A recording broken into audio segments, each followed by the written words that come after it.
Okay. Technology is always interesting, it's like hope Yes. for the best, but anything can happen. Yeah. So good to see you and actually chat and hear your voice, Beth. Yes, it's great to see you too. Yeah. It's fun dancing with you early mornings. So Oh, great. It's so good to feel you there and to do that practice. For me, it keeps me expanded in my awareness every day to kind of just feel into what's happening for me and then to share it and feel other people. It's really been helpful in lots of different ways. yeah. Yeah, your advice for the Facebook Live was great, though I have to say I was super nervous, so I didn't necessarily follow it. Didn't follow the advice, or what did you mean by that? I didn't stay with the camera for very long. I was just like, okay, we're gonna dance now, and then that was, it was fine.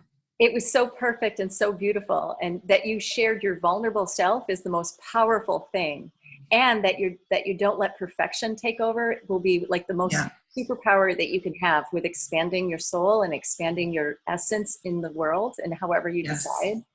I feel a lot of tears bubbling today. Oh, let them flow.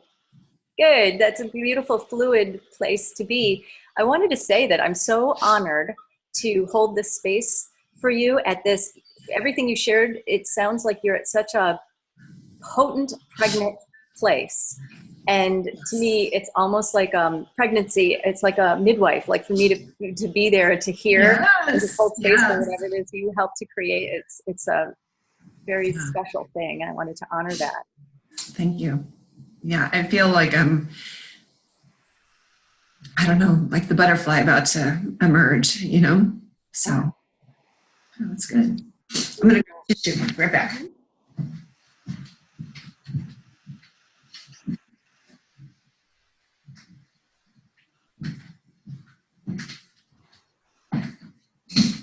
Okay.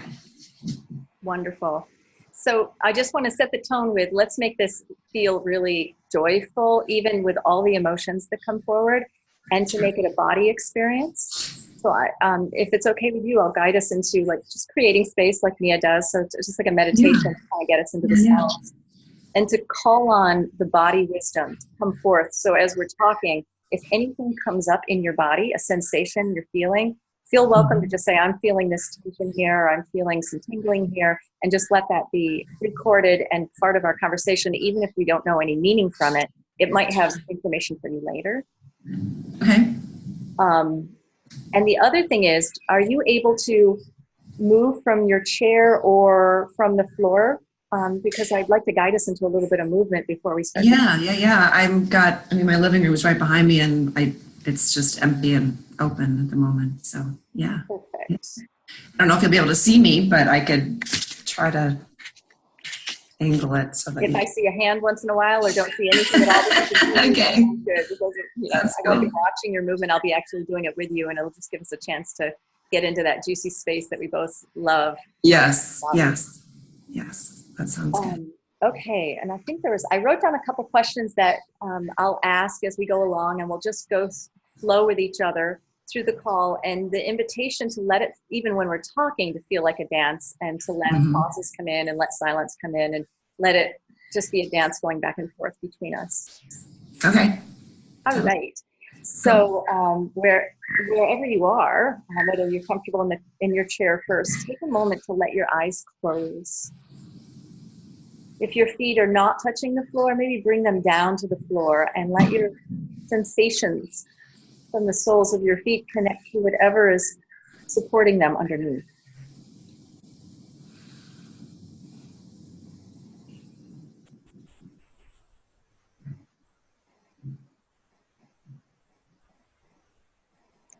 And you're bringing your awareness deeper inside.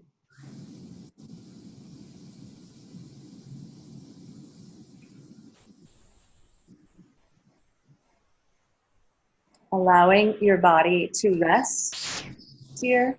So if there are any areas that are tight or wiggly, notice them and just drop down into a deeper place of stillness.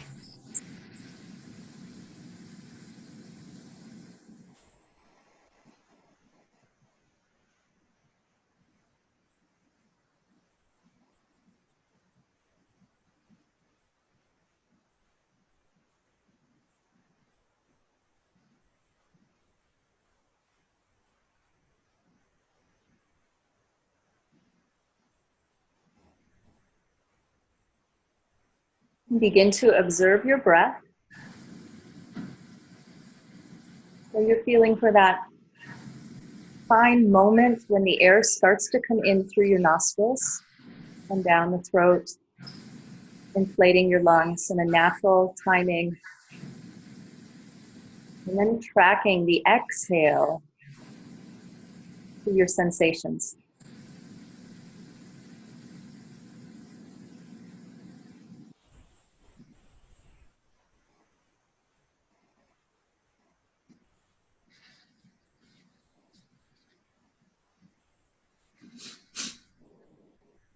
So just continue to follow awareness of your breath and feel what's supporting you underneath.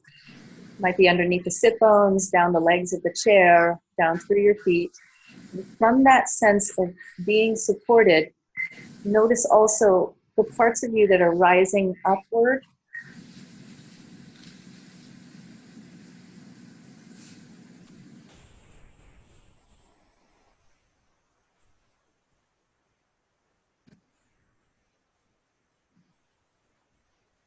And continually going into the body, and any tensions that arise at any point, just recognize them and then let them go, giving your body permission to rest in deeper. You may feel an emotion rise up or a feeling of excitement or emotional energy, and you can recognize that as a sensation and then come right down into where am I supported.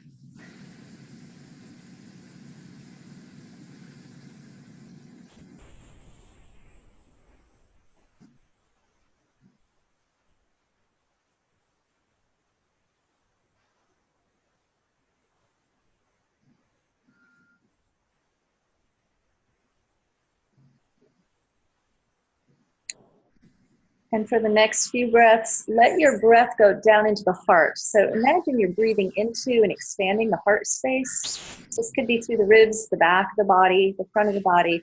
And as you exhale, just let your body, like those butterfly wings, breathing, feeling the movement coming through the heart more so than the nose.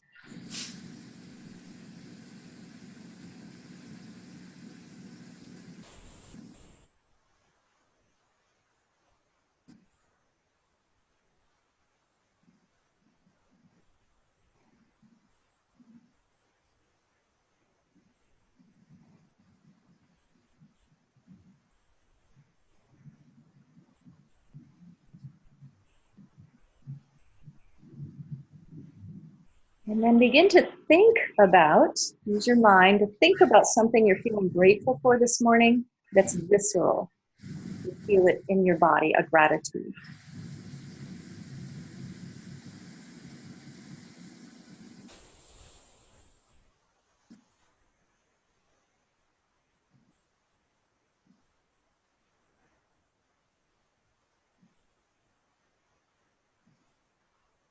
Maybe even identify where in your body you're feeling the sensation of gratitude. Maybe a all over sensation or right into one part of your body. Identifying that.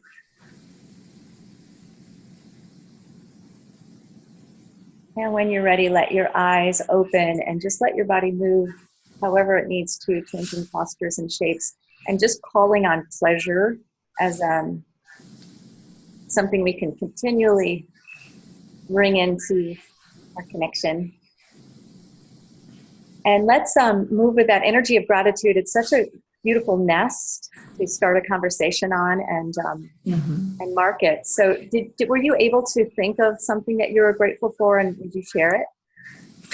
Yeah, it was really very simple. I was grateful for the floor and my chair and this room. Beautiful. Yeah. Beautiful.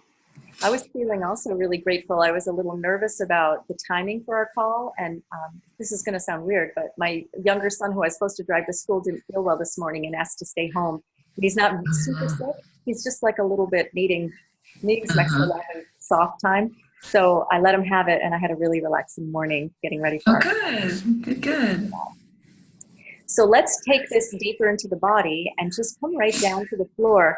And I'm going to show you a movement to start with. We're going to go into the pelvis. Okay. So awareness of your pelvis and just begin to pull in whatever direction feels good for you.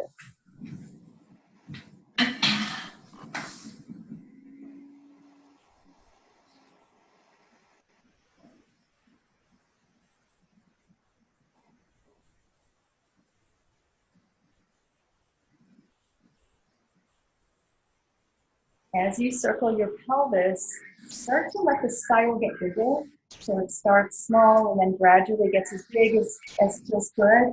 And you can even invite in other body currents. So you lift.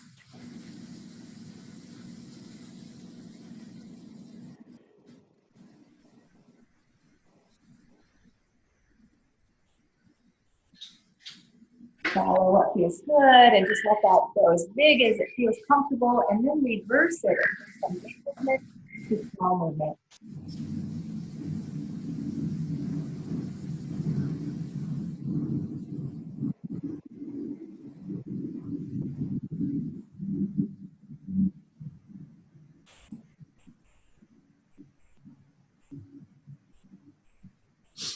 We'll go in a couple more spirals, reversing it when you get small again and going big again in your own timing.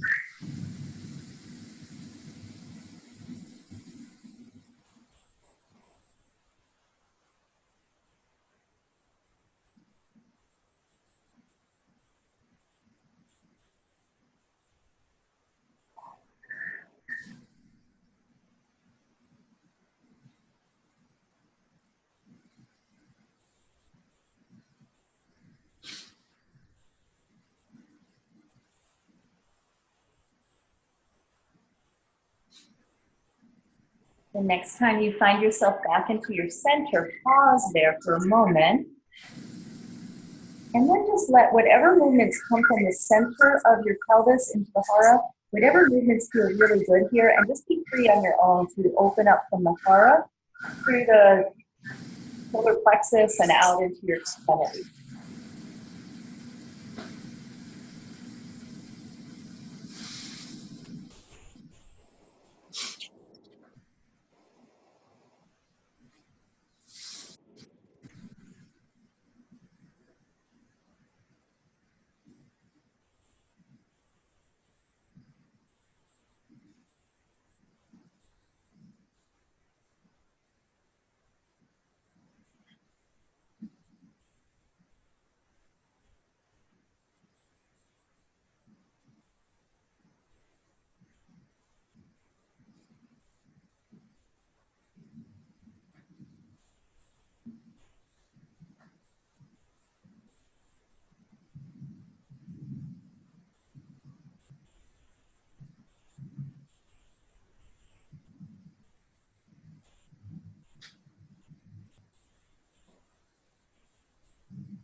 Just gradually bring your body into a place of stillness again. Take your time so it's not too abrupt.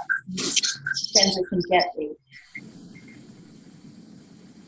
From that awakening, bring yourself back into wherever you're comfortable, the chair, wherever you can hear and see.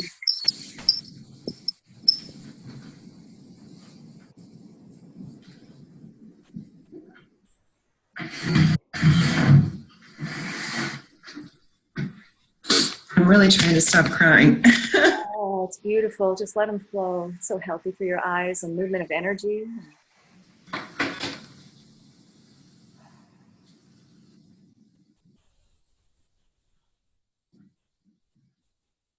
It feels embarrassing though.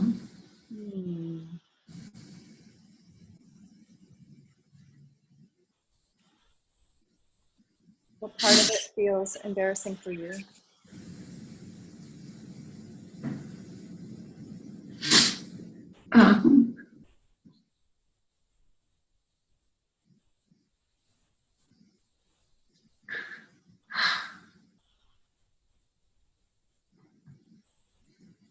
It feels weak. Do you feel there's different perspective to take around it that you would like to just put on? Yeah. Well, it's definitely been something that I've done my whole life, so it's not anything new, and it happens a lot. So it's sort of one of those things that like I just should just stop, but then at the same time, I really can't make it stop. So it's I think acceptance is probably a better way of looking at it. So. From my perspective of receiving you, Mm-hmm. it feels really welcoming, and it feels like a real honest, loving space that you're in. You feel very much that way, and your tears and willingness to share that is an invitation for me. That's good. I'm going to give you a mirror of how it's felt around you. You mentioned that you have a good supportive community, and I felt that when I watched your live feed. I felt everyone that responded, and you seemed really comfortable with that support. And tell me about that for you.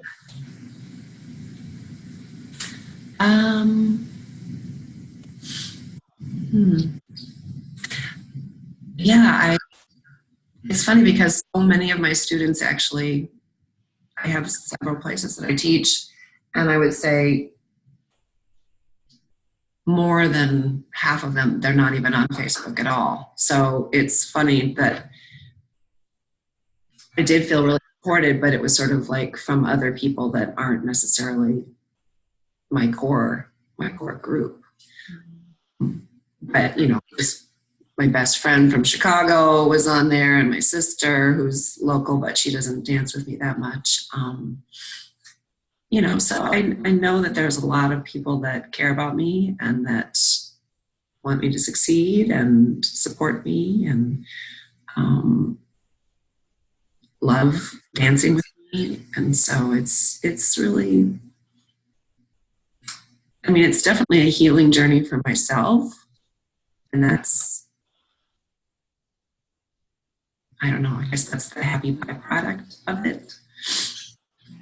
I can do something that hopefully helps other people, but that really it's mostly helping me at the same time. Yes, I can relate to that. And I definitely found that like separating from Nia and going into Kai, for me, like the journey of building my own business and finding my identity in a deeper way,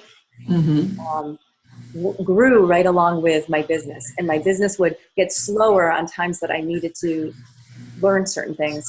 And I would go into, okay, so this is what this is about, and I'll just learn this. It's not a sign that I should stop. It's a sign that it's something else that I need to look at and explore. And then whatever came through or whatever I learned would go back into my business, and my business would have another twist or turn in a new direction. So it's almost like an extension of myself, or another child even, and watching it grow through different stages and ages along with my own personal growth. How many years have you been teaching, Nia? You said 2000. 6 years. 6 years. Yeah. So I studied as a student for about 7 years or so, and then finally did the white belt in 2012. And then cried through that, just to be clear. Yes. So and then did the blue in 2014 and the brown in 2016, and then black this past year. Nice. Wow. Excellent. I know. Journey, right? It was, and black was really great. I felt like I already knew everything. I mean, so it felt this sort of like power of I've got this, I understand this, and yet also a stepping into, like, you know, it was all about the unknown, and so that was huge for me too. And still is, to be okay with that unknown. Yeah. And dance with it and be creative with it. It feels like you're super in it right now, you know? Oh, yes, definitely. I'm in it right now. So how does that space come through you with also balancing the transitions you're looking at, like selling the house Mm-hmm. and looking at your business? Like, how does the unknown show up for you? I'm not sure exactly what you're asking. Yes, it shows up as a lot of anxiety at the moment, which then I try to move through. I don't really have anxiety about what I'm doing as a teacher. It's just more like, how do I get to another level? How do I get to the next thing? And what is the next thing? I guess that's the biggest unknown. What is the next thing? And I pray a lot, and I journal more than I used to. And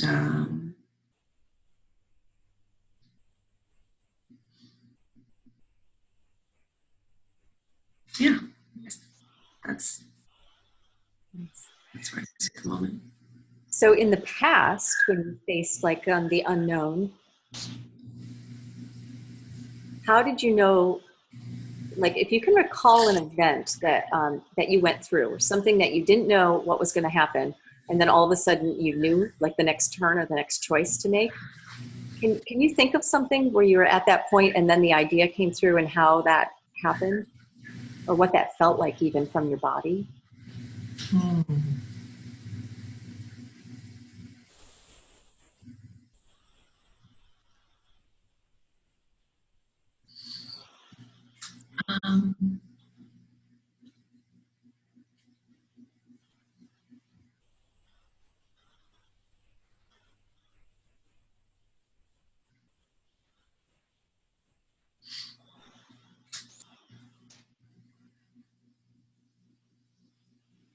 The thing that's popping up is actually a personal thing of breaking up with the man that I dated for about a year. And it was difficult, and it was sad. Like the immediate feeling of it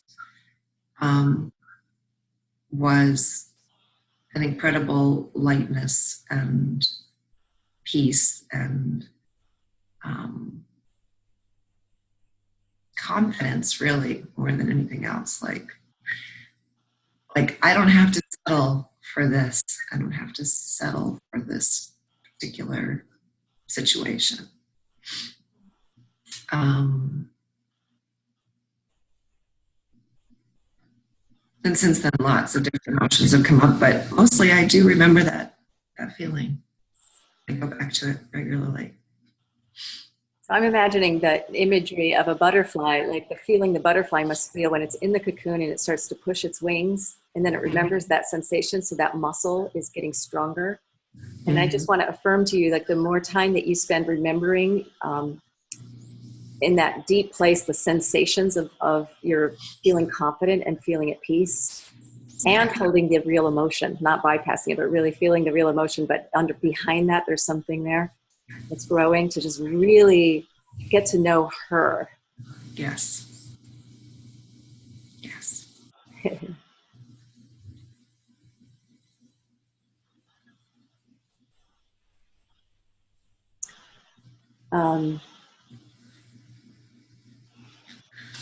So if you were to think with like your inner child, so like your little girl inside of what like she dreams, and her inner power, her inner strength, the dreamer, what would it be? I know you said like you have 5 years of alimony, and that you're transitioning out of the house. So there'll be a lot of changes coming up, and you're feeling some anxiety around it. At the same time, you know you've overcome some huge things, obstacles, huge things. what would be the picture that like that inner child would vision for you today for your future in your business as well as personally? Like this would be the picture she'd draw, you know, like when you're little and you draw like, here's the house and here's my mom and here's my dad, like that kind of picture, but looking at you in 5 years. If you could just like go to that part of your brain and describe it, what it would look like, what's in the picture, any colors or shapes of things in it or people in it. Mm-hmm.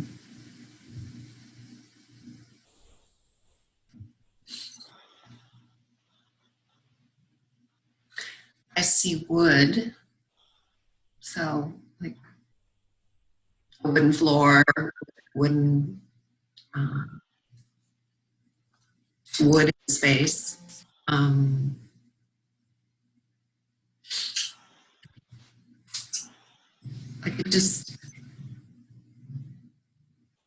it feels like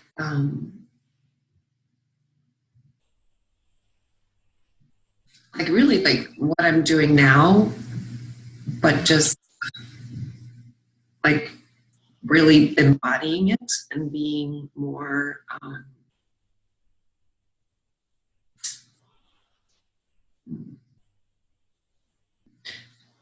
like not just playing at it. I feel like in some ways I'm sort of playing at this, which is good.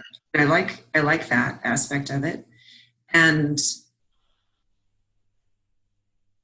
one thing that the guy that I was dating, we talked a lot. We had a lot of talks about just life and where we want to be. And I kept saying sort of like, I'm right where I want to be in my life. Like, this is where I want to be.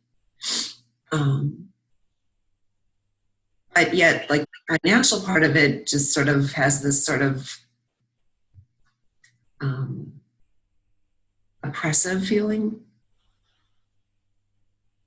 So part I would like to release and not be as concerned about or something. I see flowers and green and friends, my kids, lots of music and dancing, and maybe a partner. I mean, I do want that at some point, so. And do you see yourself in the picture? Can you see a picture of yourself there too?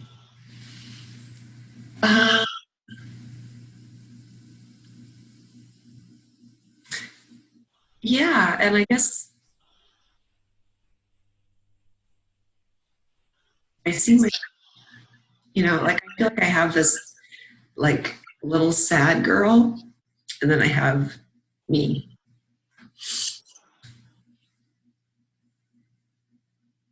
And so mostly when you bring up,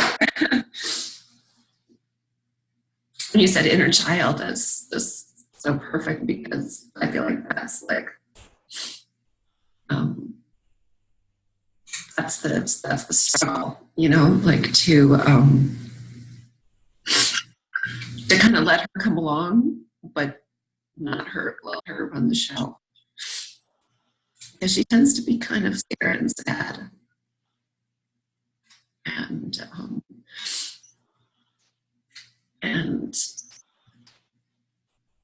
I don't want to be either of those things, really. So, what do you think she needs to feel happier?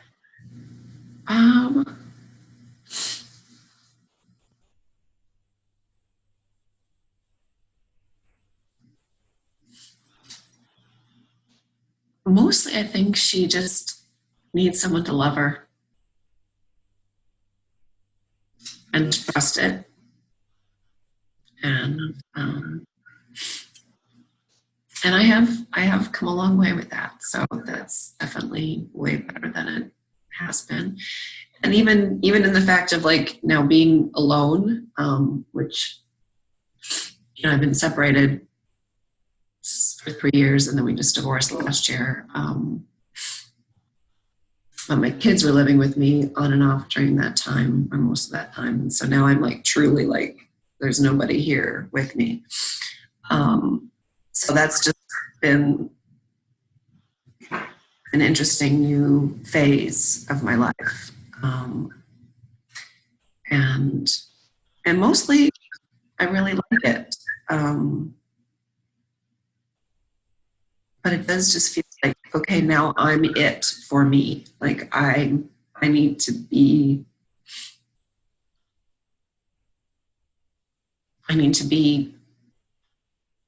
the source of my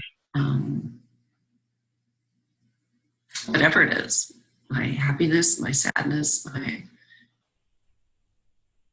caretaking of myself, my just even, I mean, like I mentioned to you in the email, grew up with an alcoholic father, a codependent mother, married a codependent man, had 2 children, 3 children.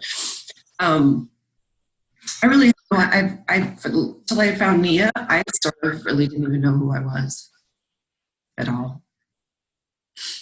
I was everybody else something, or really more concerned with their emotions and their happiness or their whatever.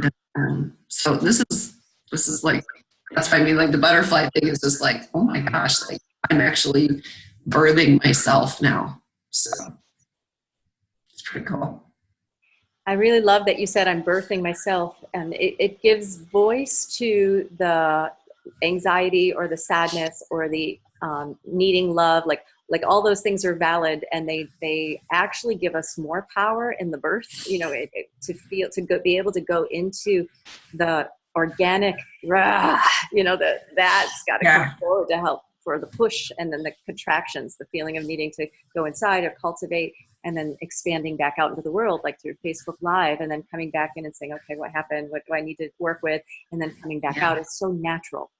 Mm-hmm. And I'm so glad that you're owning the power of all of that. It will really help you to have really big, strong wings as you grow. Yeah. So in what ways, I think that you're already doing it, but just to make sure that she's also part of your growth, and we're talking about your inner child, the child that you said that you had lost, that you still grieve for, how does that grief show up for you? Is that separate from the feelings that you have now, or is it?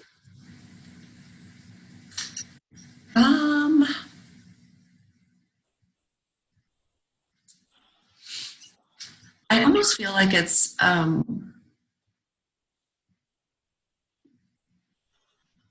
almost like an ancient grief, or a generational grief, or a like this is my family's thing, or my thing to come and grapple with while I'm here on earth. And so I don't necessarily grieve for her specifically. It's just that kind of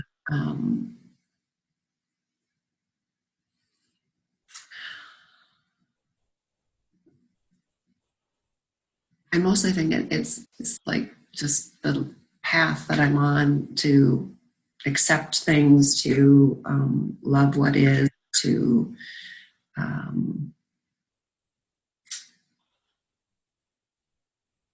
heal myself, heal my family origin. My mom also had a child that died at 3 months old.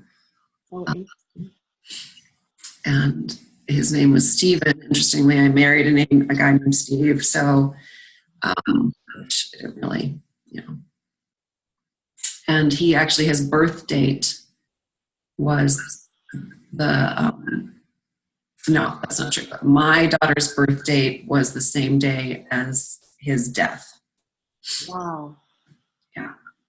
Life is so It's Amazing, just, right? you know, it's just, so it's I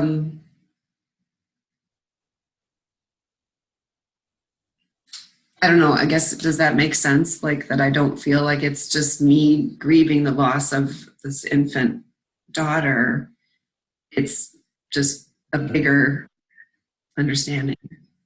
It shows me that you've done a lot of work and you have a high consciousness around it, and that you're holding that. You're like a wisdom holder for grief. And we all experience grief at some point in our journey, a lot of us later on, but you're like this elder wise woman in a young person's body who are holding a really wide space. It tells me that you've got great healing abilities to hold that space so others can feel and work through their process. Yeah, thanks. Mm-hmm. And this codependency thing seems like it's coming up for a lot of people. And it's something that I daily have practices in place, like journaling or dancing and meditation, to separate myself as well. Does it show up for you in your class dynamics ever, the codependency thing, especially when you started tackling it? I could feel it more at first, and when I first started teaching, it was pretty. I don't know if it was noticeable to other people, but it was noticeable to me because occasionally I would turn to everyone or whatever and be like, "How's everybody doing?" You know, like that. I then have to make sure that they're doing well and make sure that they all are liking what's happening. And I don't say that anymore. I just let them. But I do, you know, it's still a process to, especially when new people come, to let go of whatever it is, you know. So I try to come to them and just sort of be like, how was that? What was your experience? You know, and not like, did you like it? You know, or what, you know. One thing that I feel very, and I don't know if this is really a problem, but after a class is over, I am just like so high. And it's almost like I want to rein that in a little bit. And maybe there's just not enough time when the class ends for it to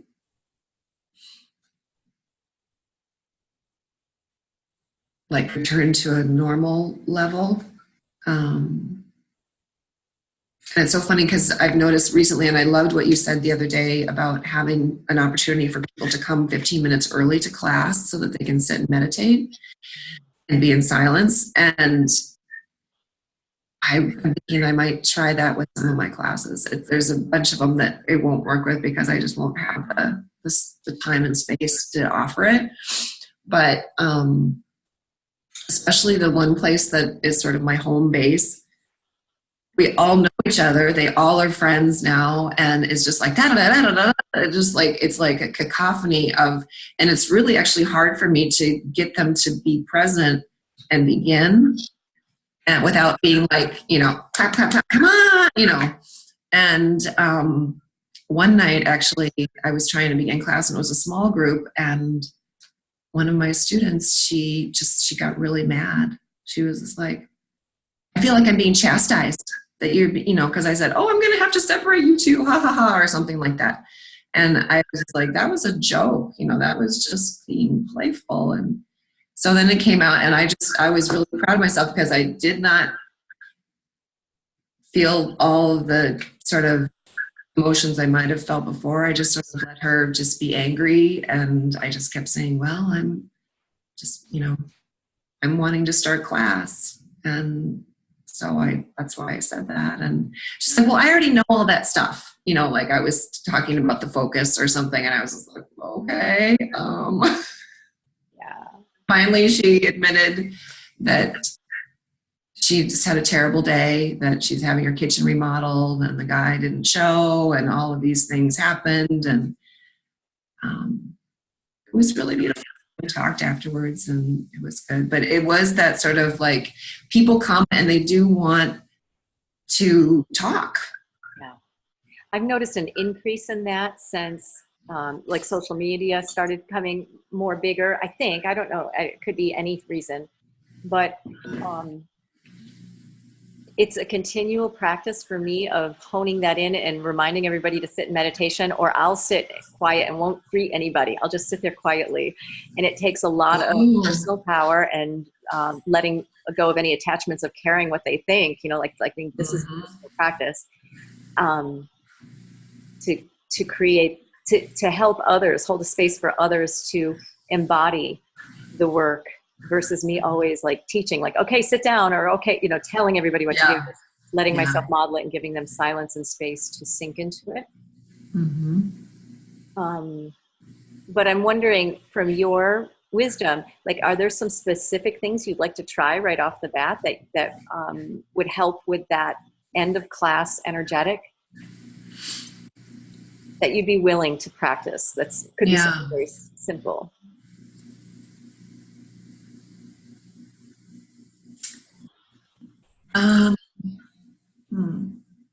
It's funny because I see it as like a personal, like a skill tool to be able to come down from that really heightened place. But then I also really like revel in it. Like I really love that feeling and feel like this is what I want. I mean, maybe there's just sort of a tempering of it or something. Because I want people to leave class feeling alive, feeling like all their blood cells are pumping and have oxygen, and their joints feel good, and they are capable of doing whatever they need to do for the rest of their day or week or night. So I'm not really sure why I just said it was a bad thing. I guess maybe because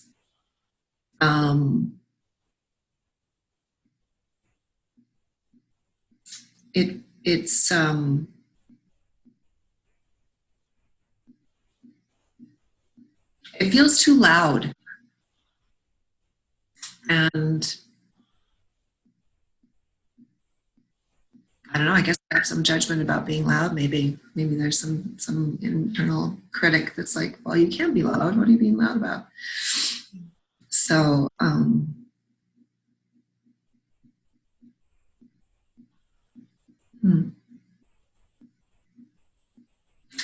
we end the class with 3 breaths, and maybe I just need to take those breaths much slower than what I am currently doing.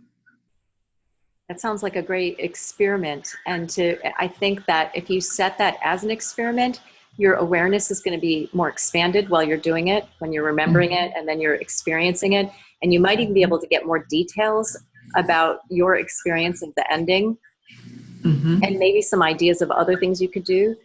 I don't know if there's any right way or wrong way, but it sounds like from your experience, there's something there that you could be creative around and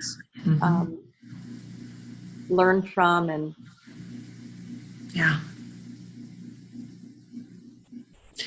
and I think it's maybe that sometimes I think 60 minutes is just really not enough for what I would like to do.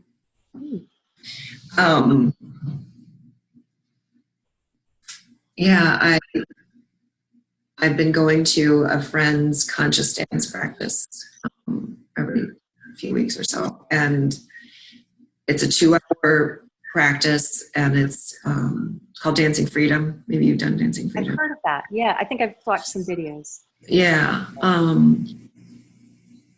So, she brings in the elements, and it's, we just dance, and then we harvest from the body, the mind, and the spirit, what we received, and then we share that with another person, and then we have a closing circle.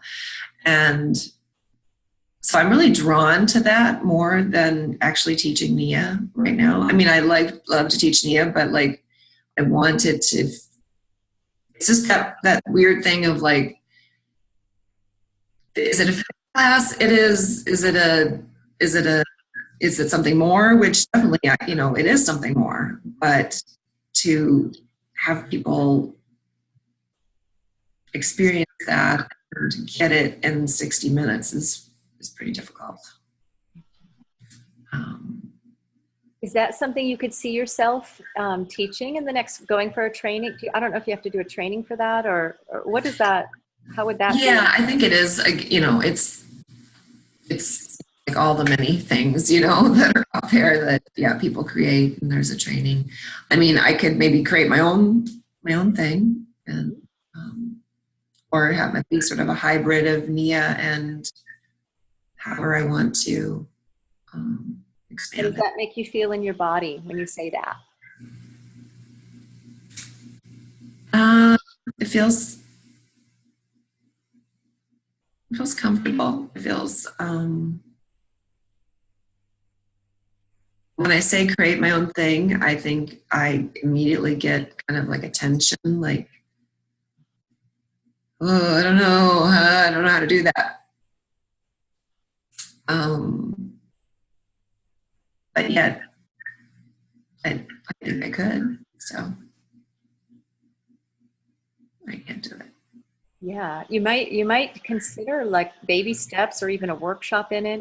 Your whole group's going to mature right along with you, growing wings and doing some changes. It's going to bump their world a little bit here and there, and then they adjust or share more, open up more, and then everybody sort of their energies shift and grow with you.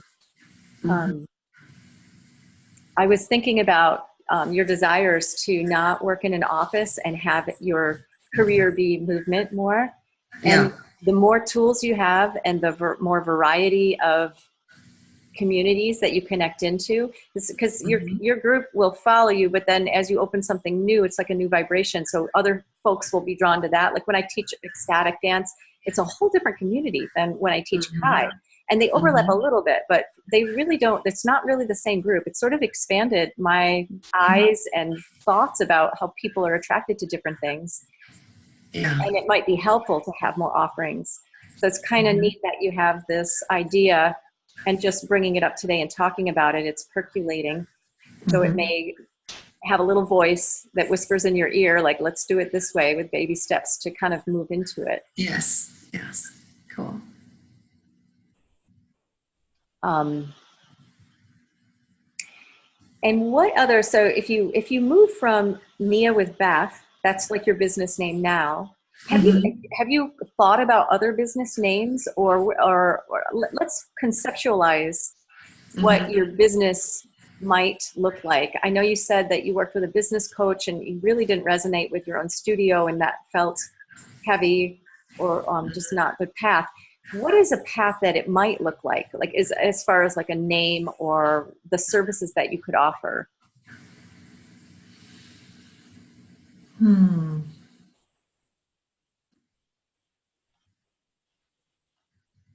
think I have to do more like sort of brainstorming and writing. I mean, I would love to have the word joy in the name of it, but I think that's also been used a whole lot.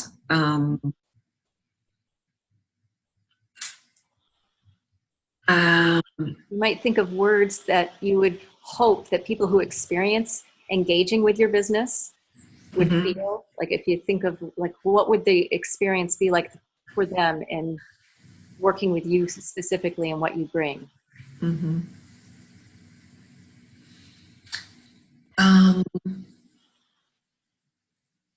Well, I guess, I mean, I feel like I bring joy both as life force and happiness or fun. I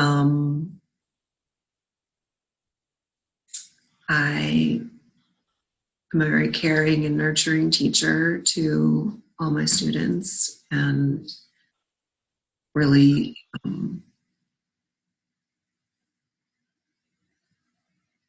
just celebrate and revel in their beauty and their success when they are moving.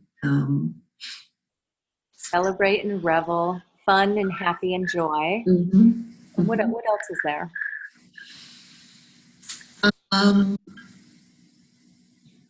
Healing in a and for a while I thought of trying to get into the recovery community. I've gone to Al-Anon and Coda for several years. So the word recovery maybe, or just rediscovering or discovering, or Those are awesome. I felt something right as soon as you said rediscovery, like that just, I've never heard anybody say that before. That really feels neat. Cool. Yeah, I mean, I think there's a quote that goes around, and maybe you even posted it. I know some NIA teacher or somebody. I mean, it's like social media, I love and hate, but I do feel like I get so much great stuff from so many people that post things. Because pretty much my whole feed is all NIA teachers and people. Yeah, that's a great nourishing. It can be very nourishing as well as it can be depleting. Yeah. That's my experience. But it's this sort of like, I don't know who wrote it, but it's a quote that's basically like, you don't need to find yourself. You've never lost yourself. Yourself is already there. And, so it is this, was an eye-opening experience for me of just the idea of like, well, I don't need to recover my, I'm not broken really. I just need to, I don't know, connect to that part that's the joy, which is what happens in Mia and dance for me. So that's what I hope that people get when they're there. I would say the ones that keep coming back, they definitely get that.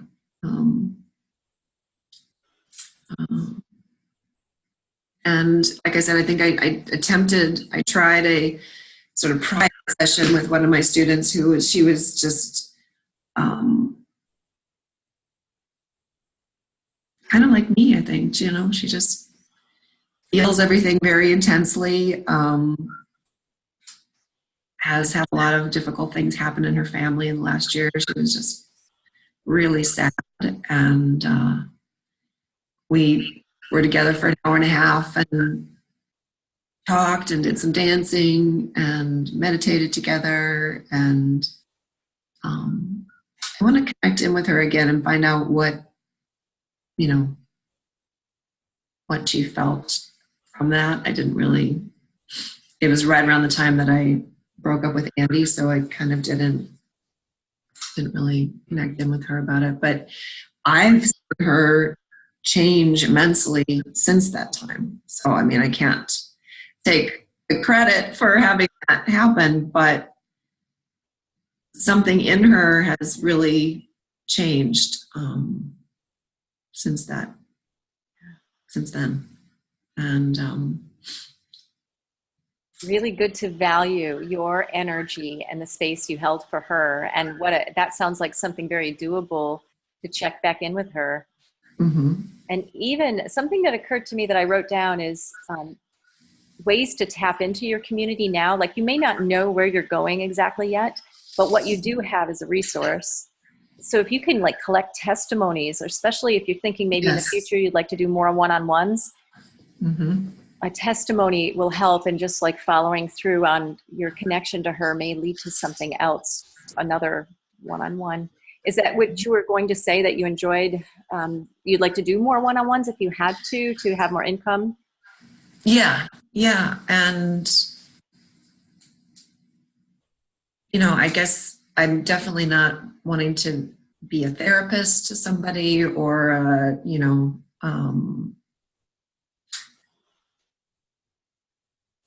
really it's, I guess it's, to me, it's it's just sort of almost like a mini, not white belt, but, like sort of letting them have sort of these basic ideas that they can do this themselves and that they have the power within them. And then here's some tools that they can try, And I had put up a video around that time that I was going to do the 21-day Deepak Chopra meditation series that he had put out. And she was someone that I suggested to do that. And she did it. And she continues to do it now. And she was so resistant. She was like, oh, that new agey guy. Oh my God, no, I'm not going to do that. And then she heard the words, life is not a struggle, because he was talking about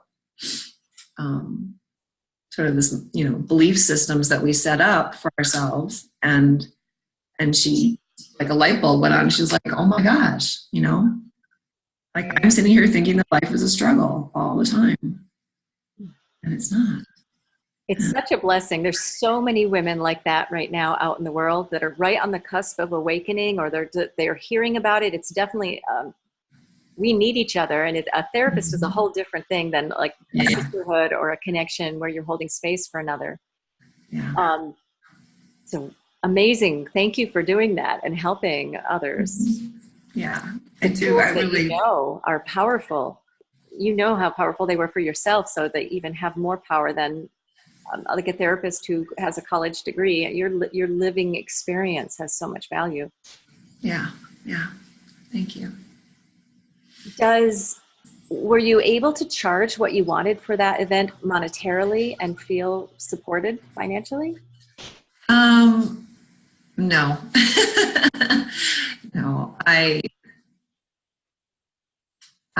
charged her $65, and it was like an hour and a half, and then plus some time that I spent preparing and thinking about her, and I'm sure all the things that you've done today for me. So yeah, like $90. I mean, I think the other times when I've done what I call a private Nia session, basically where we just danced privately together and maybe did some coaching on how to do the moves. I also just charged like $60 or $65. So need to charge more.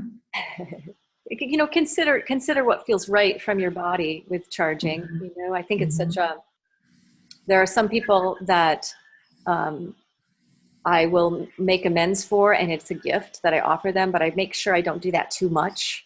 That's I've noticed that it's so important that if I undervalue myself, the work has less power than if I am in my deepest truth and I express that, and then it's right there for a gift for me, the opportunity to serve. Mm-hmm. Have you done much work around financial, abundance, and just reading books or taking courses around anything like that? A little bit, not probably enough. That might be something that this transitionary time might be that might be a really good thing to be really intentional about. I am going to really think abundantly. And if you research it and work through some of the deeper layers of what's underneath what needs to be healed to come from a place of more abundance, and practice it, intentionally. That might be one of those things, almost like codependency, that takes time and a regular practice of weeding out the stuff that's in the way. Yeah. I've been meeting with a financial advisor because I have this money now that I got in the divorce, retirement money, and I'm just really unsure of what to do. And she, of course, has all these ideas, which of course will make her money. And I mentioned it to my boss, acupuncturist boss, and he is definitely not someone who is into that kind of world. He's like, you can invest it yourself. You can do it, you know, like, you can do all this stuff. And it freaks me out. Like, I just have no confidence in it. Yeah. That's a big pivotal point of gathering information, which is what it sounds like you're doing, gathering information, Yeah. and then making a choice.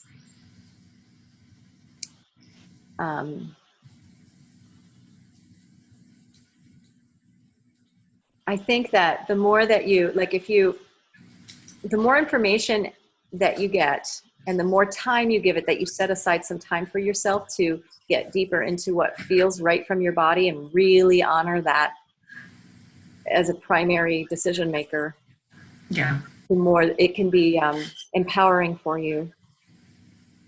I'm guessing that you you may not have done it yet, but you may want to set an intention to like map out how much you'd have to charge, how much money you need to live off from.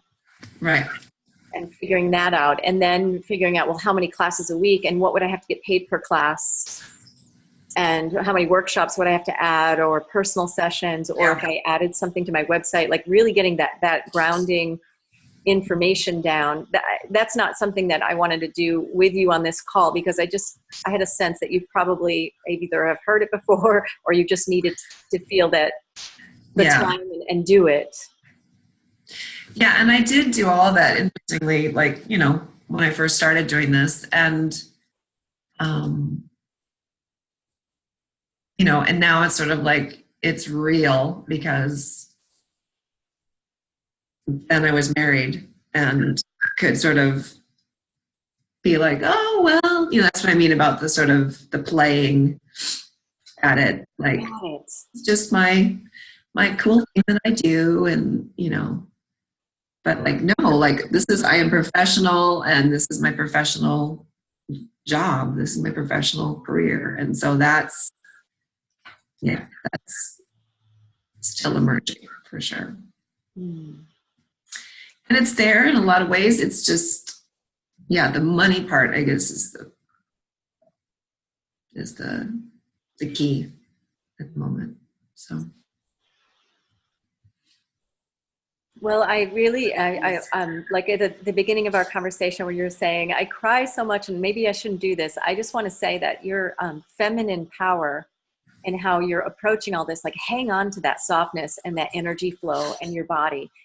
It's not something that most of us were conditioned with growing up, especially around money. And sometimes we learn, most of us learn how to handle our money by our parents, and old messages of whether they came from scarcity or abundance or how they handled money can be old stories that are guiding us. Fear around it can be an old story. So if you dig into that a little bit and have some releasing around it, or some awareness of, wait, that's not my voice. That's not who I'm becoming. That's thinking. That's the fearful me that has valid information, but that doesn't have to be the one making the decision in this moment. Yes. Do you have more, like, so this is all recorded and I'll send it back to you so you'll be able to relook at it at other times as you grow.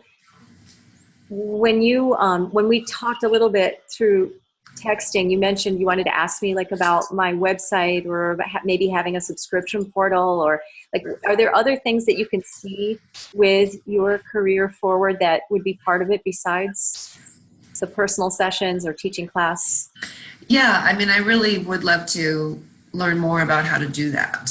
So maybe that's another call at another time. I had written down a whole list of questions.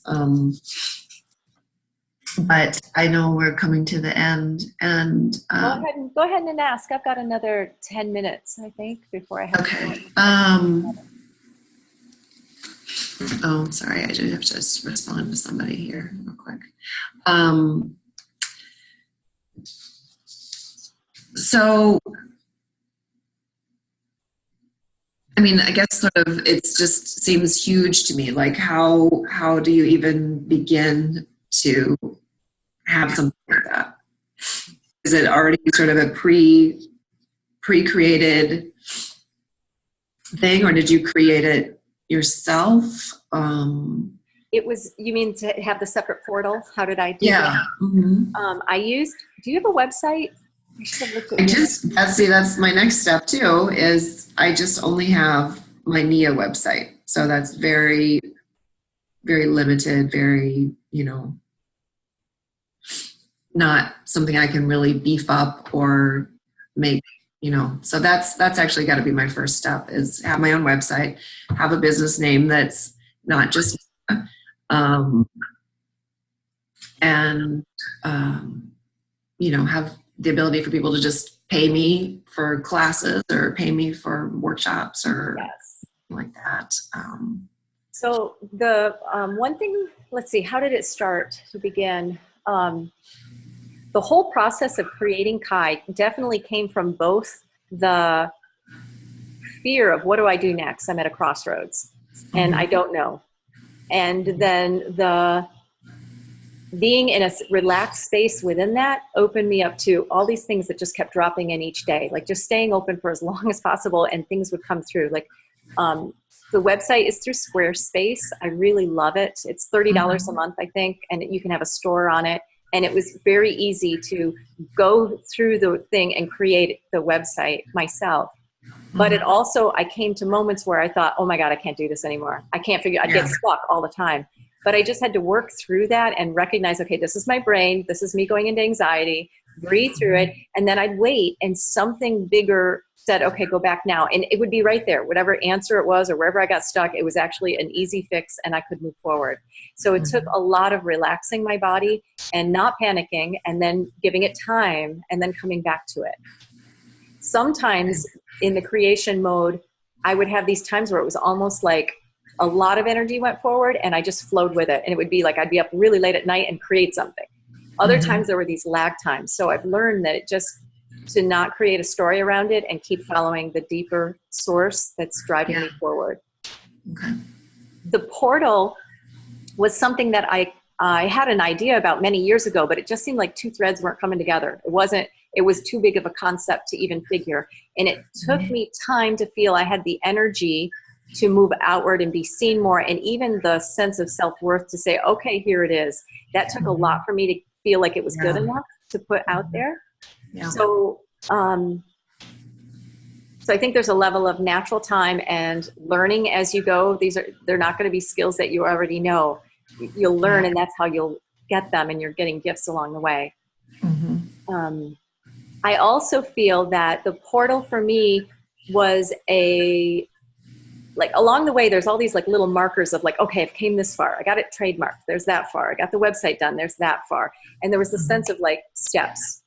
So the portal felt like it was one step I needed to get to, and I was just sort of stuck for a while, and I needed to work on personal stuff, relationship stuff. So I let myself have that, and then I got to that next level, but it didn't come with like a huge download of money or feeling. That's still kind of in the process, and I'm just trusting it that the deeper sense of, okay, that was the next step, is setting a platform for something bigger that's in the works right now. And I don't know what it is, but I know energetically things are just happening and lining up. And I look for those little clues along the way. Someone from Canada signs up, and I'm like, okay, so there's another whole country someone signed up. And I have to look at positive evidence and not let negativity take over. Because that creation mode is so big and open, the possibilities are endless. I'm the only one that's going to limit myself, but sometimes I have to remember that when I sink down into forgetful, negative thinking. So there's a lot of letting go happening all the time when I need to surrender and say, this is bigger than me. I was called to do this. I don't know what the next step is. Please tell me, universe, and waiting until the idea comes forth. Does that answer what you were wondering or help? Because I can give you pockets. Yes. Yeah. I mean, I guess I can just, from talking to you, like, okay, Beth, you're like, that's far into the future. Like, what's the next right step? Beautiful. Let's talk about what that would be. You did the live feed, which I thought was brilliant, that you stepped through your fear and did it. And you held yourself with such poise and centeredness. Like, what would be something you could do in the next week or two that would be like taking your awareness to a little more expanded challenge or sustaining the vibe of what you got from doing that. Mm-hmm. Well, I thought I would do another one and have it not be sideways this time, so that would be good. Perfect. Excellent. Or maybe it'll turn out sideways. You never know, but just that. Yeah, that's right. Keep away. Mm-hmm. Well, I had my phone oriented this way on the tripod, and I could see myself perfectly fine, you know, and then it said tap here, and I didn't even read what the tap here thing said, and I just tapped it, and then I can see in the video that's exactly when it turned. So obviously should I have my phone vertical? Yeah, I don't understand it exactly. I've tried the same thing, but I didn't post it live. I've seen other people do that. So yeah, I would just stay vertical. I don't know how to do it the other way. Okay. So when you do it, I think the problem was I Googled at some point, like, what's the best way to take video with your phone? And the thing that I read said, shoot it horizontally. But that's different from Facebook Live. Exactly. So lesson learned. Yeah. Yeah, I mean, I was talking to my sister and my friend after that, and I don't really want to add like another weekly class with it. Like, I don't want to create that for myself. So it just has to be kind of, I don't know. I mean, that day was just perfect to do it because it was so cold and awful here and all my classes were canceled. So, yeah, just, I guess, letting, you know, Spirit tell me when the next time to do it is. Beautiful. And maybe it becomes, I mean, I really love your practice of doing just a brief thing. And maybe that's something I try for a while. It's just a brief, we're going to dance for 10 minutes together, or, you know, 5 minutes, or however long. So those sound like excellent ways to practice getting your presence out there wider and to learn from, like letting it be an intention to get your voice out there bigger and your vision being seen, being visible, and also learning from it after, like, what do I want to do next, or what did I learn? To keep a thread of expansion happening. Yeah, I like that. Yeah, expansion is my word for 2019. So I'm already doing it. I was just listening to Don Miguel Ruiz has a new book out. I don't know if it's new. It's new to me. It's his son that wrote it, and it's about awareness. Oh, okay. I don't know that one. It's really, really good. I have it in Audible, and I'm really enjoying it. Okay. One of his concepts is there's two parts of awareness. One is we can either react to things or we can respond. So like the first level of awareness is just noticing, am I being reactive? Like, am I feeling my body clench? And relaxing, you know, and responding versus that first initial thing. Yeah. The second part of awareness is expanded awareness. And he talks about that as always approaching, how can I open more into this moment? What are the exercises I need to do that are scary for me that I'm doing to expand my awareness, and having an attitude almost like an athlete of, how can I condition this muscle more to open even wider? You know, where have I shut down or I'm not looking that I can open it even wider? So I just wanted to share that with you, since your word is expanded, and that's really what you're practicing when you're being more visible. Yeah. Sharing yourself. Yeah, and that sounds very much like brown belt, of expanding my awareness. And yeah, I love that. I mean, to me, that's could maybe definitely be a thing to add in to the closing of my class, so that I can teach myself to have that expanded awareness of, okay, what am I personally feeling at the end of this class, and how can I don't know, both feel it well and good, and then translate it to the class of how I want it to end. Part of it, I think, too, is used to go to a woman's class, and she said, at the end of class, we don't make any announcements about anything. We don't make any announcements about upcoming things or promote other things. And I was sort of like, didn't really get it. Like, well, why not? And I kind of do get it now, but the challenge is that there doesn't seem to be any good time for me to promote things to my, like the beginning class seems too chaotic, and the end of class seems like not the right time too. So I don't know if you have any wisdom around that, or if you...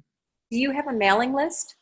I do, yeah. Do you send out blogs and regular letters? Yeah, I used to do it once a week. I backed off because I literally would take like so long to write it that it would just like kill me. So I usually do twice a month now.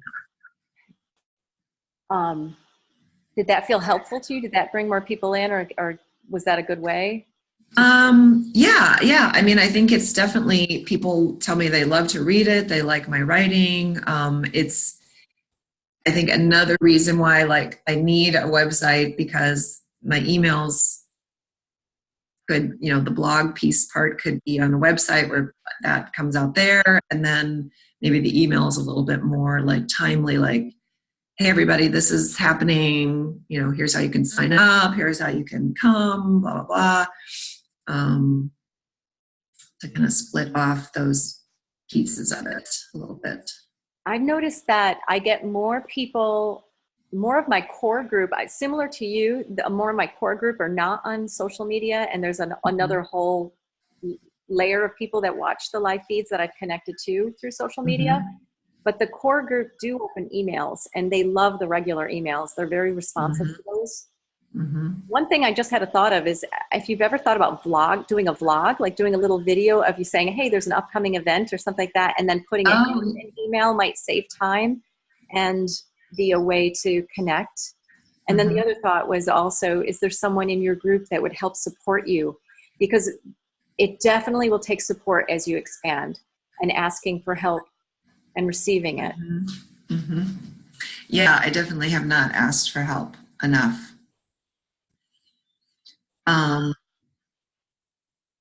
Do you have staff that you pay? Or I've gone in and out. I'm at a point of, I've had volunteers where I traded classes or traded trainings, and they helped me. But it's really hard. My process is trusting another person's doing it the way I would want them to do it. There's a little control thing. So that's a tricky thing for me. And I've gone through a few different people where they supported me for a while, and then things happened, or they just moved on, or there were times I had to draw back, where I was definitely working with relationship stuff and transition from marriage or relationships where I didn't have the capacity to send out regular letters. So I think it's really important to not feel like this is going to hurt or be effortful, that it can be fun. I'm back in a place where it's fun now to express myself and share myself wider. But, writing that, what is real for you, and then also bringing fun to it, to just nudge the energy in a new direction. If it gets too much away from it, you might be able to reapproach it with a new feel of joy. But it's usually people that come to my classes, and they like being asked.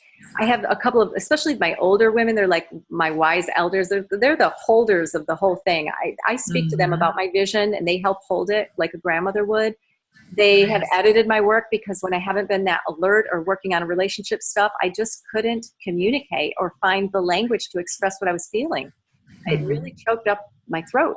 So they helped edit and helped encourage me to go forward when I really didn't think I could.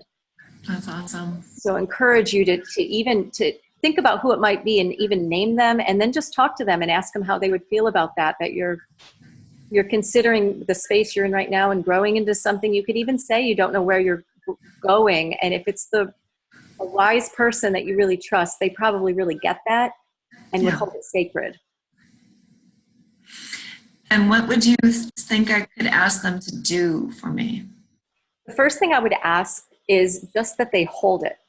But this is what I'm thinking of doing. It feels kind of like, however you express it, but just ask them to hear you and just hold this vision for me. Cool. The second thing you could ask is if you want to start writing more often, if you feel like that's a direction that you want to go in, and they have skills with editing or figure out what their skills are and what they're willing to do, and just ask them how they would want to be compensated, or if it's something they would be willing to do for, free classes or a class here and there, however you could work it out to see if it's doable. Do you think it's better to do like a trade, or to actually just have, like, I pay them and they are paying me for class? Or I think it's really individual with your energetics with that person. okay. If it feels like it has stickiness to it, like codependency, to me, it feels stickiness. And I'm getting familiar with that sensation to make sure I don't go into that kind of a relationship. When I do a trade, it can get that way. So I've transitioned from offering trades to making sure that I open dialogue with the person, the group, the wise group. They will easily tell me, no, I can't do that. And I feel comfortable with them saying no.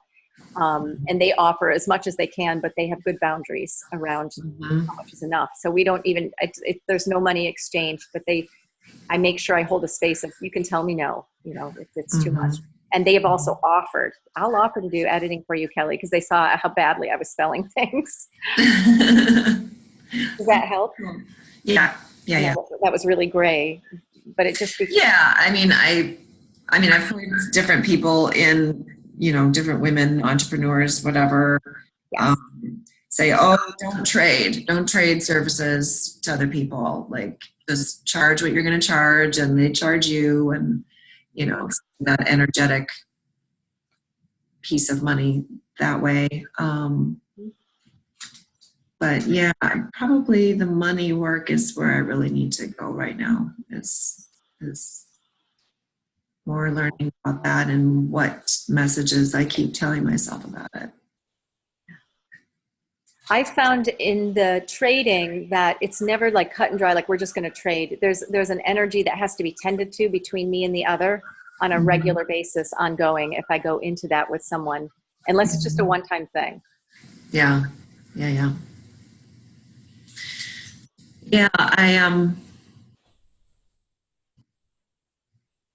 I'll have to think about that more. Yes. Yeah, I mean, there's definitely a part of me that hasn't wanted to ask for help because I want to just do it my way, which just seems limiting in a lot of ways. And kind of that perfectionism or definitely my dad was that kind of person, like, well, this is the correct way to do this. And so you need to do it my way, which is the correct way to do it. And I've grown out of that a lot, especially with my kids. It's really challenging with my kids, but gotten better. Excellent. Yeah. Experience and motherhood is such a great teacher. Holy cow. Oh my gosh, yeah. Oh yeah, it really is. How old are your sons now? I have a 10-year-old and a 15-year-old. Oh boy, yeah. Yeah. It's at a stage it's taking a lot of energy right now with them, but it kind of goes week to week, where they need me a little more and they need me a little bit less. But what a fun journey to be part of their life. Are they part-time with their dad then too, or? Well, their dad has schizophrenia really badly. So we divorced. We were married 12 years and divorced, I think it was 2012. We separated in about 2015. The divorce came through. He lives close by, and he's a good friend, and he's super intelligent and lovely most of the time. So he'll watch them and drive them to school, but there's capacity that he starts to get not good. So we just have to watch it, and I have good boundaries around that. And it's overall a really good picture, and the boys are thriving, and that's good. It's good. Yeah. I can sense from your posts and just the things that obviously I followed you now because I noticed that messenger thing that was 4 years ago or whatever that I had originally messaged you. That your mothering and your love of your sons is just such a beautiful thing to Thank you. And witness and get glimpses of. And so there's definitely there's definitely something about being a mother that is just, I don't know, it's a miraculous thing. And it's constantly teaching me about me. So much. Yeah, I agree with that. Well, thank you, Kelly. I want to honor your time, and we've already gone way past the time. So. Oh, that's okay. I was thinking it'd take about an hour and a half, and this is perfect. I teach a class at 11, and this gives me time to get there. Okay. Good. So anytime that if you have specific questions, like how did you do this thing on the website or Facebook or whatever, send me, and I'm happy to just send you notes that are easy and quick to answer, and I'm here. Okay. Okay. Great. Thank you. Thank you so much. Namaste. Bye. Bye-bye. And how do we end? Leave meeting.